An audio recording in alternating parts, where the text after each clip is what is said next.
আপনি শুনছেন global voice AI বার্তা, এআই কণ্ঠে দেশের ও বিশ্বের সর্বশেষ সংবাদ প্রতিদিন আপনার জন্য। মূল দাবি, পিআর ভিত্তিক নির্বাচন, সবার প্রতিনিধি নিশ্চিত ও ক্ষমতা বিকেন্দ্রীকরণ। রাজনৈতিক দাবি, একনায়কতন্ত্রে বাধা, ছোট দল ও সংখ্যালঘুদের জন্য জায়গা। প্রতিক্রিয়া, সমর্থন ও সমালোচনার মিশ্র প্রতিক্রিয়া, হুমকি ও ভয়। বিস্তৃত বক্তব্য, নৈতিক অবক্ষয়, অশ্লীলতা, বাজার সিন্ডিকেট ও নিরীহ আলেমদের হয়রানি না করার আহ্বান। রাজনৈতিক সমালোচনা, সরোয়ার আলমগীরের মতে পীরের ভাষণ ছিল ক্ষমতাসীন দলের স্টাইলে। নির্বাচনী সংস্কার, অধিকাংশ রাজনৈতিক দল পিআর পদ্ধতির পক্ষে, নির্বাচনে ব্যাপক পর্যালোচনা ও দাবিতে জোর বলছেন পীর। সরকার ও সময়সীমা, বর্তমান সরকারের ওপর চাপ সৃষ্টি নিয়ে তিনি উদ্বেগ প্রকাশ করেছেন। ঐক্য ও সংগ্রাম, ফ্যাসিবাদ বিরোধী ঐক্য ও স্বৈরাচার প্রতিরোধে তিনি আহ্বান জানিয়েছেন। ভবিষ্যৎ কর্মসূচি, খুলনা ও বাঁশখালীর সমাবেশে সরাসরি নেতৃত্ব দেবেন। ১. পিআর পদ্ধতি, কারণ আর উদ্দেশ্য। পীর সাহেব বলেন, পিআর পদ্ধতিতে প্রতিটি দল পাওয়া ভোট অনুসারে আসন পাবে, ফলে বড় দল এককভাবে ক্ষমতা দখল করতে পারবে না। এতে ছোট দলগুলোরও প্রতিনিধিত্ব নিশ্চিত হবে এবং পারস্পরিক আলোচনা, আপোষ ও যৌথ সিদ্ধান্ত গ্রহণের সুযোগ তৈরি হবে, যা ফ্যাসিবাদ প্রতিহত করবে। তিনি আরও বলেন, এতে ক্ষমতার বিকেন্দ্রীকরণ হবে, প্রশাসনের উপর বড় দলের একচ্ছত্র আধিপত্য কমে যাবে, যা প্রতিনিধিত্বমূলক এবং জবাবদিহিমূলক রাজনীতিতে সহায়ক হবে। ২. সাম্প্রতিক সমাবেশ ও সামাজিক প্রতিক্রিয়া।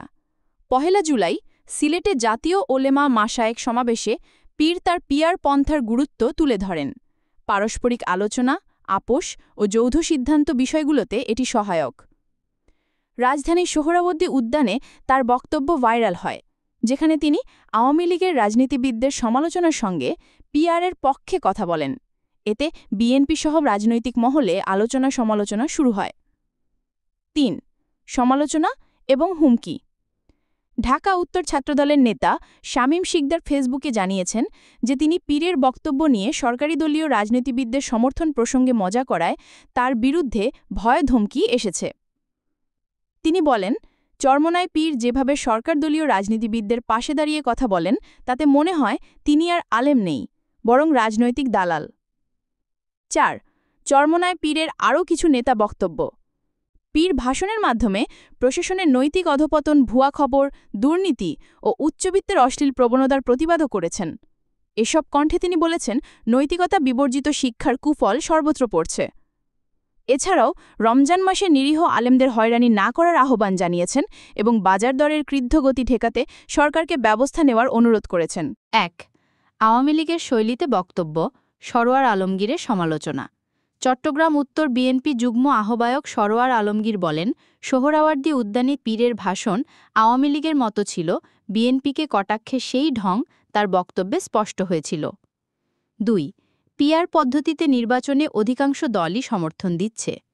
সিলেটে একটি সমাবেশে পীর বলেন, পিআর পদ্ধতিতে ভোট অনুযায়ী আসন বণ্টন হবে, ফলে রাজনৈতিক স্থিতিশীলতা ও অন্তর্ভুক্তিমূলক প্রতিনিধিত্ব নিশ্চিত হবে।